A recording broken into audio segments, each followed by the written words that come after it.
Ladies and gentlemen, welcome back to Pixel and Pop. This is episode number 2, and today we're going to talk about outcomes. We're going to talk about starting with the end in mind. And I am Paul. I'm Andrew.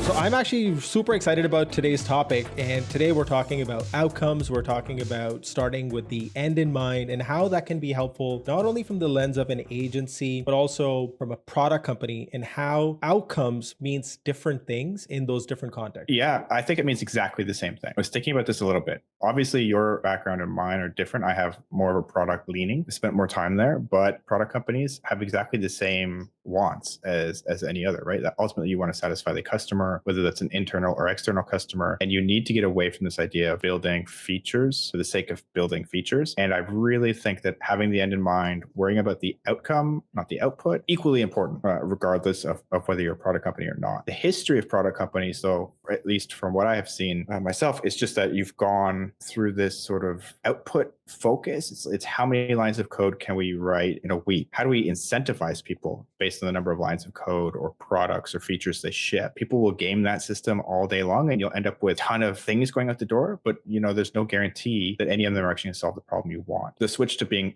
highly outcome focused in a large capacity from being more customer driven, more business outcome driven, and actually seeing revenue changes. John Doerr wrote a great book called Measure What Matters, which is sort of the precursor to OKRs and objectives and key results, and creating a framework to help your company achieve what it's looking to achieve and measure them. He was instrumental in really making that structure really popular and making people understand why it matters more to build the right thing than to build many things. That's a great point. I think it would be super helpful to make the argument for why it's super helpful to have outcomes as your North Star when working on projects, when working with internal teams, and when working with the client. Now, I know for a fact that when I'm working on any project, right from the briefing, when we first meet the client, we get the conversation going, and the client's trying to describe the problem and the challenge that they have. Usually that's like the symptom, what they're describing. When you start to probe and start asking questions, you get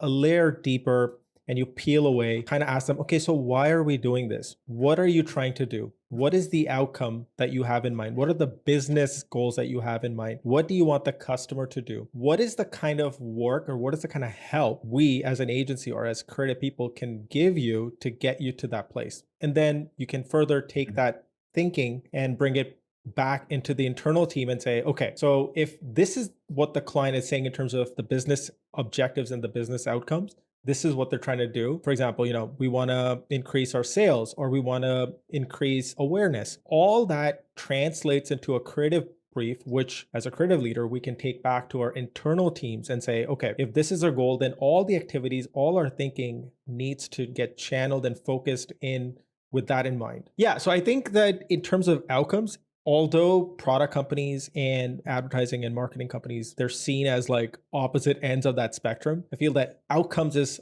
I would agree that is this unifying thread between these two different agencies. I think something I've come to appreciate in our conversations, but also in conversations that I've had with people who've run agencies before, is that we have a lot of the same wants, a lot of the same objectives ourselves, right? It's not really that different. When I think back to my earliest exposure to agency work and marketing work and this sort of thing, it was always, so the implicit understanding was always outcome driven. And the reason being that if you don't know what you're trying to achieve, you're just going to start off on the wrong foot, no matter what, right? You were mentioning that brief to set up your teams to do good work. It's like, I imagine that if you don't have that set up well at the beginning, every decision you make along the way is probably going to be off. And the further you get away from the beginning point to the end, you allow for larger and larger drift. I'm really curious from your perspective, how do you ensure when that brief is being created that you really are focused on the right outcomes? So one of the interesting nuances that you brought up is that output versus outcome. Now, one of the main differences that I've noticed in the mindset of being output focused versus outcome focused is that in an output focused situation or context, you're seen more as an order taker and as a production extension, production unit of for the client versus being a strategic partner. So that falls under the umbrella of being output focused. And if you start thinking outcome focused, then you become this strategic advisor. You become a true consultant and a champion and a partner to the client's problem. That completely aligns with what I feel inside of the product organizations I've worked at, because you have a mix of the product team itself, the designers and the engineers. Put focus would just be like your product people get the right spec, your designers design based off the spec, they hand it off to the engineers are expected to blindly build something, and you really care about how many things get shipped out the door so that people will use them, versus having a very collaborative, which is what I really resonate with what you're saying there, really collaborative process, which values each input. You can only do that if you are all focused on achieving the same outcome. You may not know how to get there, but you know what you want to achieve, and all of those different inputs that can help you get there more effectively. That's such a good point. I can totally link output and outcome to a person's career path as well. Because typically, when you start out as a creative person, you're literally saying to the client, okay, how can I help you? And the client's like, okay, make a poster. And they're like, okay, I'll go make a poster. And you're just excited about doing the thing that the client wants you to do. And you really don't Yeah. even get to a point where you're asking these curious and inquisitive questions. By the way, throwback to the last episode where we were talking about how as a creative leader, as you evolve, you begin to ask curious and inquisitive questions. I really like that thinking though, which is interesting as we dive into it, because I also think we talked last episode about how you value yourself. We touched on it a very little bit, Yeah. but it's why something like Fiverr, when it came out, get your logo designed for $5.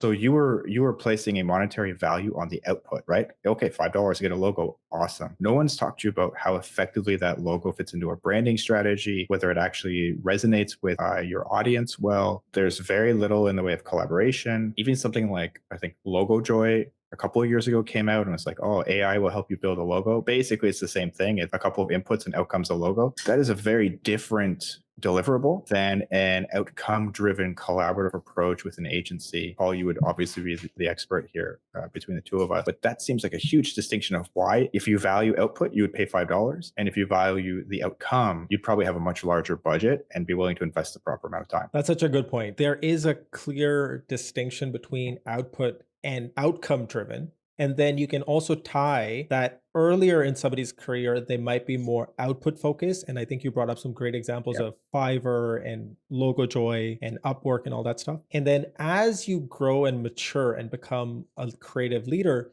you start becoming more outcome focused because you start also asking more curious and inquisitive questions and you start aligning with the client's business objectives and business outcomes and also start thinking about how is the work that I'm going to do today and moving forward going to help the client achieve their goals but also help the client's customers and users help them achieve their goals. So there's such a interesting connection between output and outcome, not only from the lens of how it affects the work that you day to day, but how it also connects to your career path. And I think you're 100% right there. I am like just thinking about myself as a more junior professional. My ego was wrapped up in my work, and I cared about getting the work done quickly. I thought that efficiency was a measure of performance, right?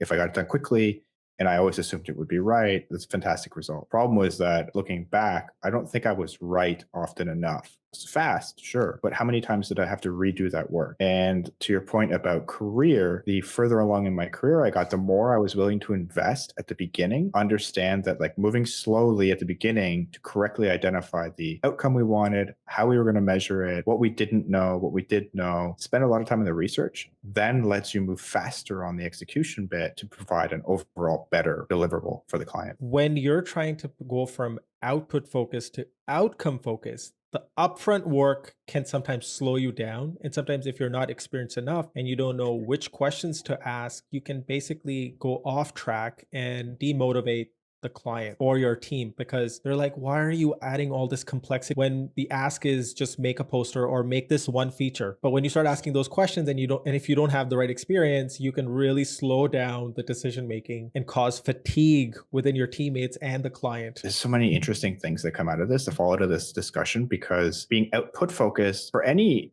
vocation really puts you as a cog in the wheel. Then you work on an assembly line. You're going to deliver a logo, then you're going to deliver a design treatment, maybe you're going to build a button, whatever this thing is, and add that to the whole. The problem is early days in this industry, that was how design was viewed. How do you add aesthetics? Over time, I think a shift to being outcome focused for the business has identified the unique value that design brings to the table in that case. And now outcome focused organizations and clients appreciate, there's a massive impact as well as a collaborative impact for a design professional who wants to include others, to be collaborative in that process. And so it's not just, do I make more money? Is my process better? It's that as an industry, this whole massive industry needs to move to being an outcome focused one, because otherwise you can never value what you do or never represent what you do well enough business that it is valued in the right way. You desperately want to stay away from,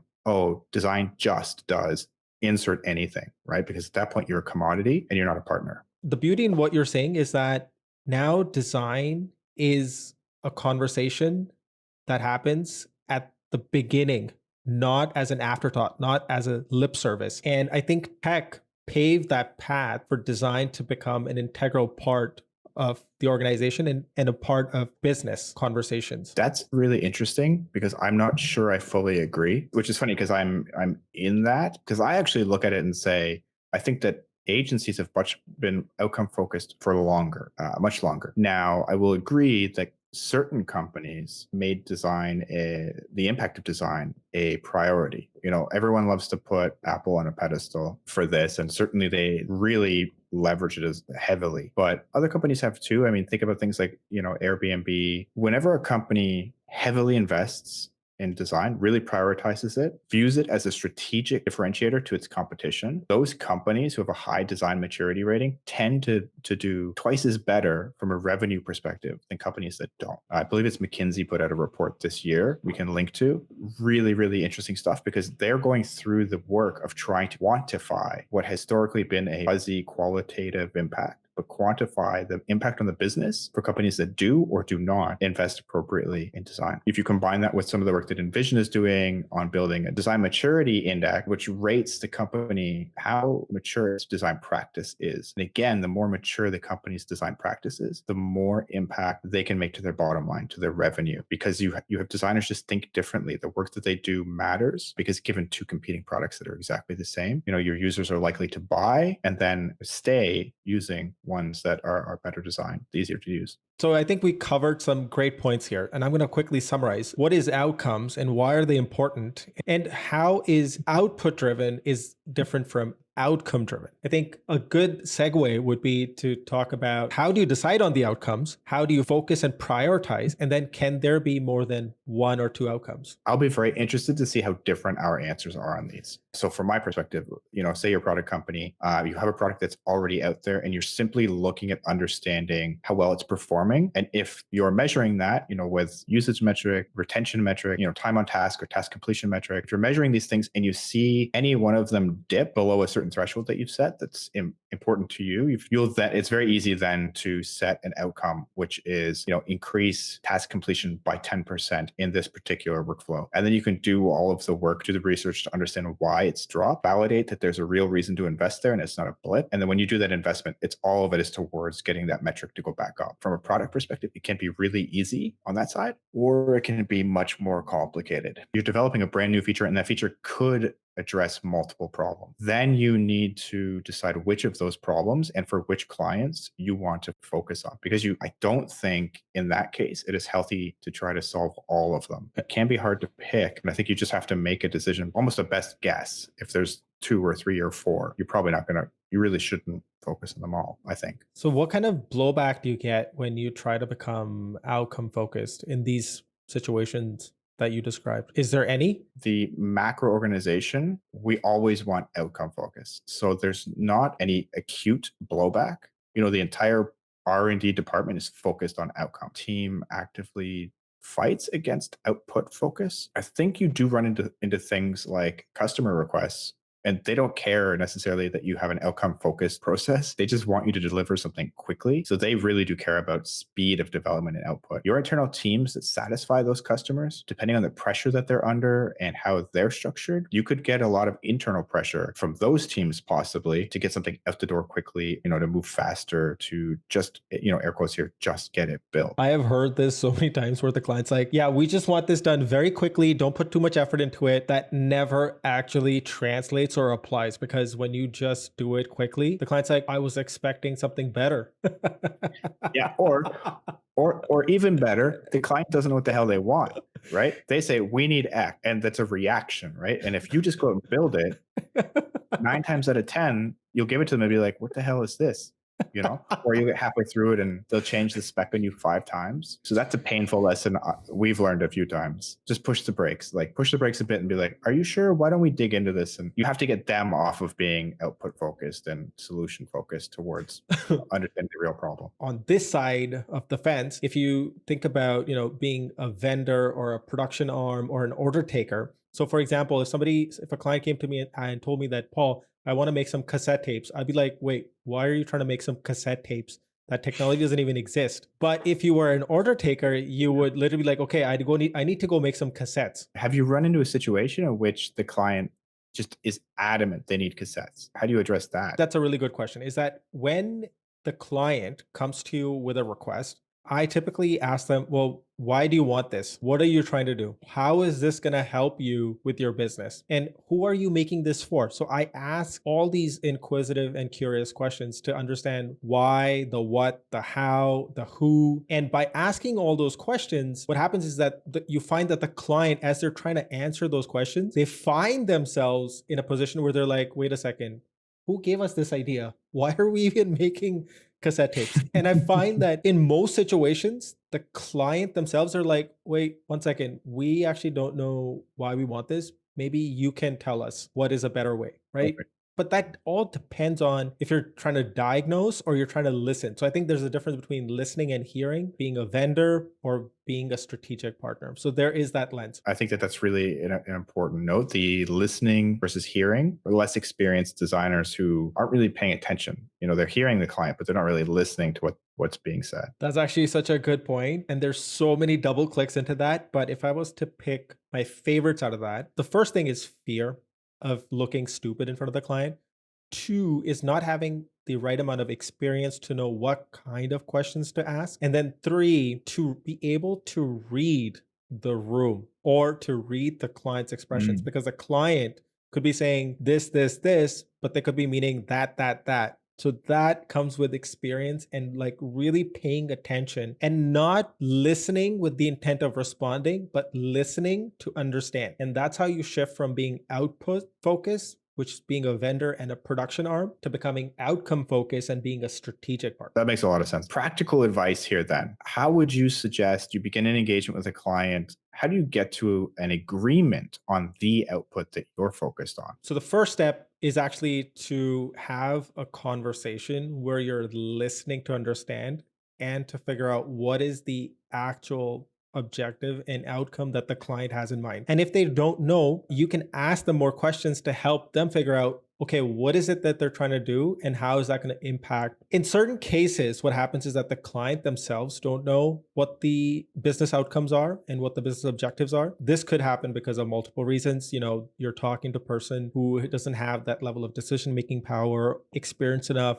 or they're not fully integrated across the firm or their company to know how one thing that they're doing and focusing on is going to affect something else. Some easy ways to address that is to talk to somebody who has the decision-making power, who might be the founder or the CEO, or who has a broader context, has a more macro view. So that's really important, is to, when you're asking these questions and you're trying to get to the outcomes, you want to get to the macro view because that's the vision. Other thing is that once you kind of identify those, I've understood this to be your challenge. This is how you're currently thinking of solving that problem, but the actual outcome that you have in mind is this. And I'll be like, okay, let me take this away and think about it. And when I take it back, I kind of assess and try to connect the dots of everything that we talked about. What does it mean? What is the industry doing? How have other people tried to solve a similar problem? I'll usually go back to the client and say, okay, this is what we talked about. This is what you defined as your outcome. These are some of the solutions that you we had originally come up in our first meeting. But I think that what we're really trying to solve is this thing, because what we were talking about in the past, in the first meeting, was actually more about the symptoms, but the actual problem is actually this.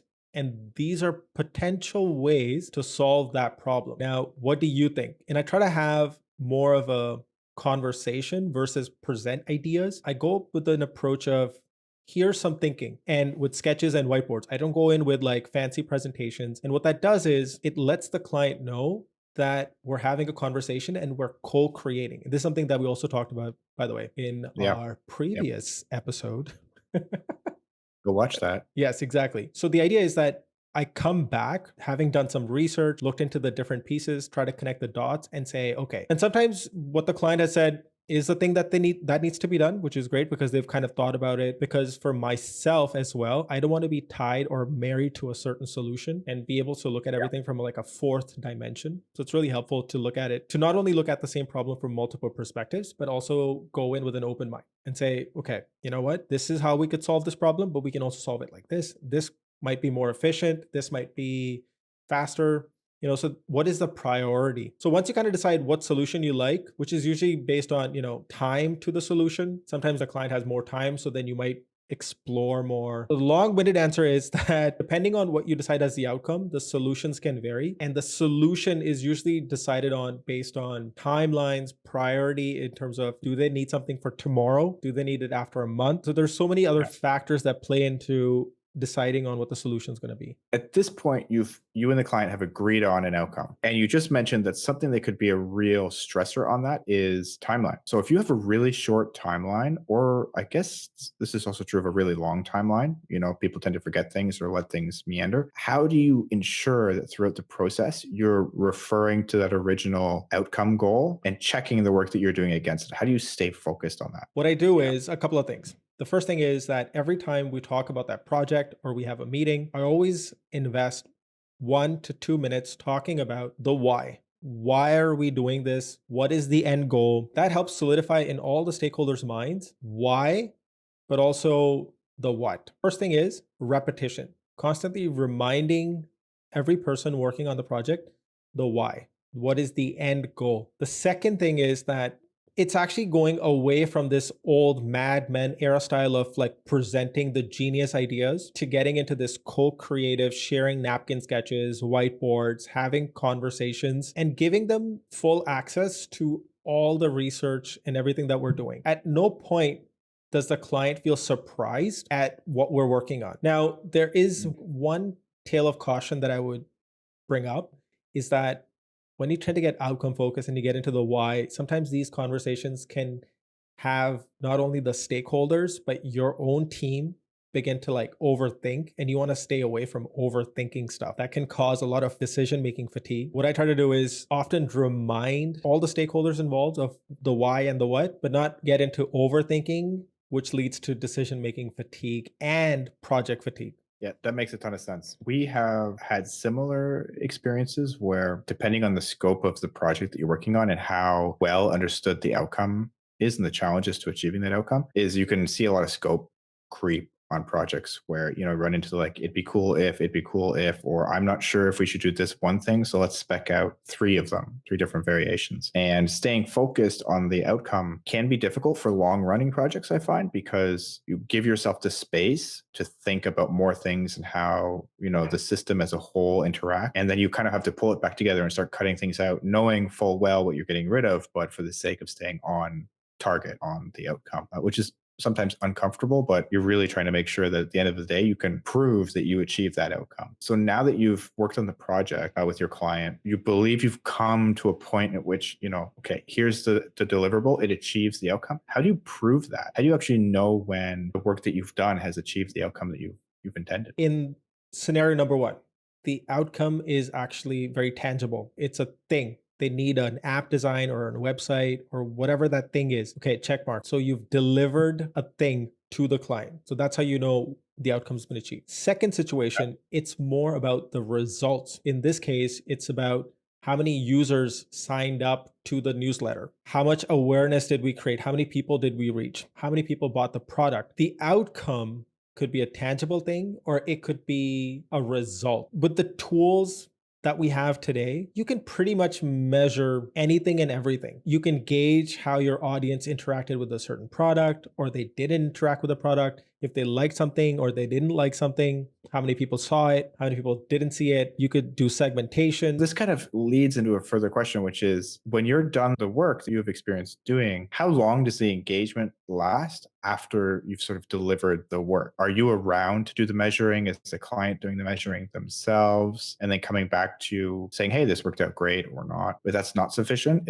It also has to be that the app or the website did something. It drove a certain amount of signups. It got a certain amount of engagement, either clicks or view time or what have you, that kind of thing. So to do that, to get that information though, you have to kind of release it and then measure. And That's a really good question. Now, why I brought up three different examples is that if you're outcome focused, then you're going to be talking about results. You're going to be talking about the outcomes. A better way to understand or to address what you're asking is that it actually goes to the kind of relationship that you have with the client. Now, if it's a project-based relationship versus if you are on a retainership or if it's a long-term relationship, if the deal is value-based or it's a retainer or it's project-based. So there's those factors that come into the equation. If you're truly a strategic partner to the client and their outcomes and their goals, then you have a long-term vision that also reflects in the engagement that you have with the client. Typically, what you would do is you would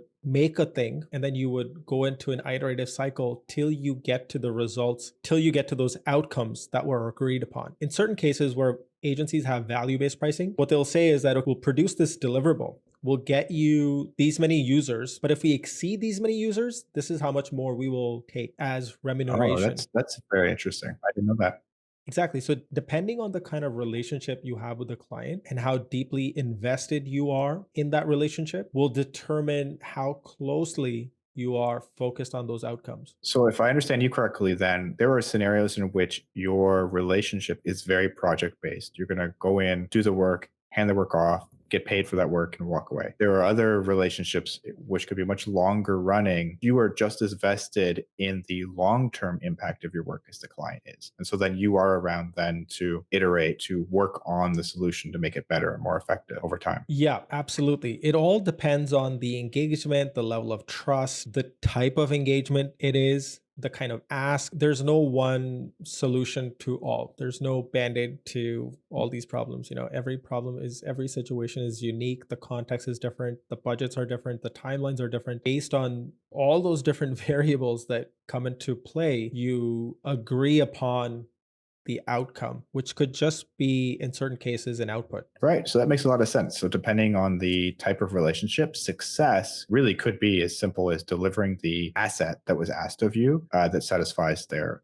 want at the time, which is really interesting because at one point I had a conversation with a friend who did agency work and he left it to go into product work because he felt that the one thing he was missing, at least from where he worked, was this ability to sort of have a long relationship with the work that he was doing and to be able to over the course of years iterate on it, change it, improve it, drop it, but learn constantly about that one, really go really deep on that one particular either product line or product feature. In a product company, how do you know you've achieved those outcomes? The audience for the product, the feature, your desired engagement level, the actions, explicit actions you're going to track that will indicate to you, either completion of a task or the satisfaction of a want, either on the user's behalf or ours. You can actually track those things and then observe which users do them well, which don't, and then understand, is that a product problem? Did we build the wrong thing? Or understand if that's a design problem. Is it hard to use? Is it not clear what people should be doing and that sort of thing? You do have this long running relationship with the work that you do where you're either eventually going to decide to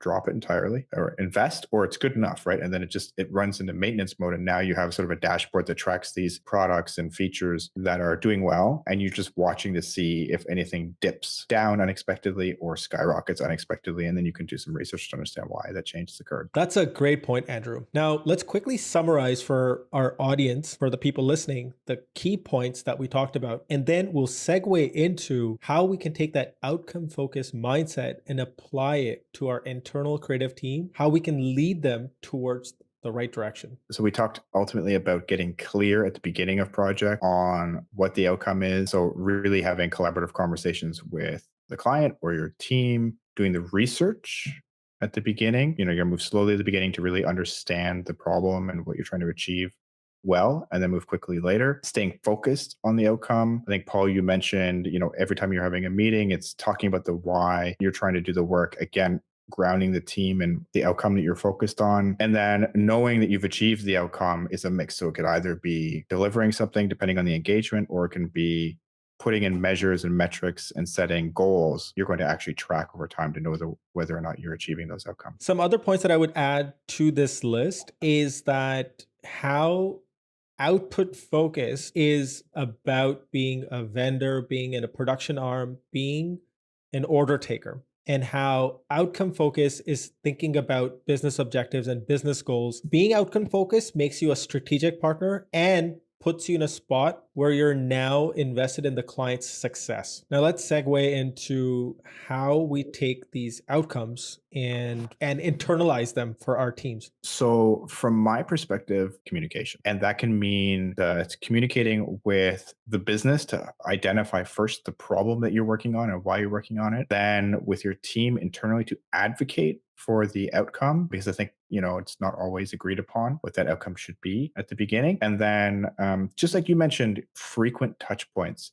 every week or every couple of days that you're engaging on that project, having a spec that you can refer to that says why you're doing what you're doing, who you're doing it for, what you're measuring to ensure that you're going to determine success later, and trying to stay focused on addressing those items as opposed to the what ifs and feature creep that comes up later. And then communicating again outwardly. So whether that's all hands meeting, blogging, or what have you, or demoing, it's really about taking the work that you're doing. And then at some point, hopefully you're going to push that work out. And now your team has a cadence for watching it a week later, 2 weeks later, tracking it, making sure it's good. And then if you have to re-engage on that project, again, back to communication. Why are you re-engaging? What improvement or change are you looking for from your first iteration? Sort of this cycle that you just keep going through over and over again. But it's really about making sure that you're over communicating why you're doing what you're doing and what you're trying to achieve, because your team is likely to get hyper focused on solving the problems once they're in it. And it's important to have someone there who can remind them, come up for air, level set, look at the milestones, make sure you're on track for the right things, and then get back into it. One of the takeaways from what you're saying is that by being outcome focused, there's this inherent honesty that's embedded into everything that you're doing. You constantly ask yourself, why are we doing this? I have a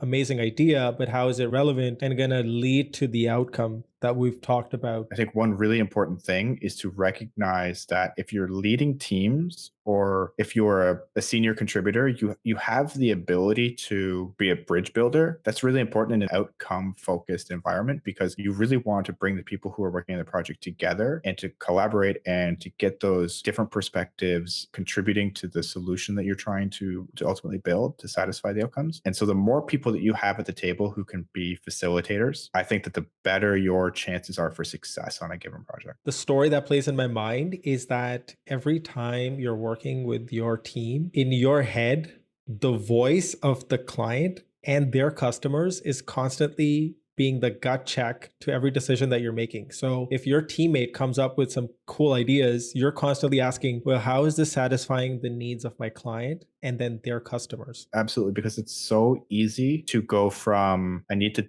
build a car to I need to build a car that can go 300 miles an hour. They're different things, particularly when the speed limits everywhere are, 60 miles an hour. And That's such a good example. optimizing for high end speed doesn't do anyone any good when you can't hit 60 yet, right? And so you need to make sure that those milestones are in place and that you stay focused on the right thing. What you're saying is a really good point. It's not just the customer's voice, but also at the beginning of this project, you set up some guidelines and some guideposts about what you are focusing on and hopefully what you're not focusing on. That's also an important list to build, at least along the way. Really great points here on outcomes and outcomes versus output, and then how that ties to being a vendor to strategic partner, and then how outcomes is the North Star and brings Mm. honesty to not only your own internal process, but how you work with the client. By being outcome focused, you are inherently result oriented and goal oriented. The one thing that also stands out to me, which we didn't touch on much, but perspective on the culture of your business. Because if your whole business is one about just a machine, put out work, you'll burn people out. You'll get the wrong type of employee, especially if you're considering that now we live in this like global world where everyone's working remote. Best talent can go work at the best companies. The best talent wants to work at a place where they feel like they can contribute their intelligent thoughts to the solution making of the thing that they're working on. No one wants to be a cog in the machine. And so really focusing on outputs means that your business has a better chance of attracting good talent, of retaining that talent, having better economic results, and people feel more connected to the company's mission, what it's trying to achieve, which helps you with, employee retention as well. People need to know their why and the purpose and have a purpose of what they're building and what they're working on. By giving them that purpose, you reinforce they are part of a bigger picture and they're helping solve a bigger problem. This is something that creative leaders typically struggle with, especially smaller agencies and firms where they're unable to attract talent because they're unclear of their own vision and unable to translate that into a solid purpose that an employee or a team member can own. Hey, maybe that's something we'll get into next, or we should put it on Yeah. the list. I think Yeah. selling your business Yeah. in and of itself is a topic on its own and has many areas we could dive into. But this has been really great. So if you're looking to learn more about this, where would you sort of point people to, whether it's books, podcasts, whomever, right? Anything. For creative practitioners, one of the books I would highly recommend is Simon Sinek's Why. A podcast that I would totally recommend for creative professionals is Two Bobs. This is a podcast that I listen to personally on a regular basis. For like super young talent just coming out of college and university, they could actually listen to Chris Stowe from the future. He brings up this topic of the why, purpose, outcomes, and having this mind shift from being a vendor to being a strategic partner. On my side, I'd say there's a couple of key frameworks that you could look into using. I mentioned OKRs already. If you're interested in that, read Measure What Matters by John Doerr. There's a ton of resources out there on OKRs. You can look at V2 Mom, which was created by Salesforce. It's what they use to align their entire company. There's a ton of resources out there, but you really should just go look at their website to read more about it. But frameworks are just frameworks, right? They're just a tool to use. You're going to have to work with it, find your version, find what works for you. From another book, I'd look at Radical Focus by Christina Wadke. Is really good as well. Yeah, we can drop all these links and references in the show notes of the podcast episode. That concludes episode number 2 for Pixel and Pop.